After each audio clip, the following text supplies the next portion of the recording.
Qui con Giovanni De Simone, vice allenatore del 3M Calcio a 5, dopo una sconfitta che brucia sicuramente in semifinale playoff contro un comunque ottimo Agras. Giovanni, una partita che era iniziata molto bene, tante occasioni, poi però un blackout avuto nella parte centrale della ripresa che è costato caro. Sì, una partita iniziata bene, siamo andati subito in vantaggio, abbiamo creato tante occasioni, non siamo riusciti a sfruttarle. Allungare quell'1-0 che poi è diventato 1-1 prima e 2-1 dopo,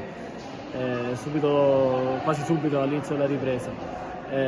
Ci abbiamo provato, abbiamo dato di tutto e poi sono arrivati altri 3 gol che ci hanno spezzato un po' le gambe. Ci abbiamo provato fino alla fine con il quinto, purtroppo non siamo riusciti, i ragazzi hanno veramente dato tutto, ma va dato merito all'Agras che ha giocato una grandissima partita. Si sa, il pallone è così, sa essere buono, sa essere anche cattivo, non resta che riprovarci l'anno prossimo. Sicuramente la società cercherà di attrezzare una squadra per fare il salto di categoria, è quello che voleva quest'anno. Non siamo riusciti a portare a termine questo obiettivo, però sicuramente l'anno prossimo ripartiremo più carichi, più convinti e sicuramente punteremo anche alla vittoria diretta.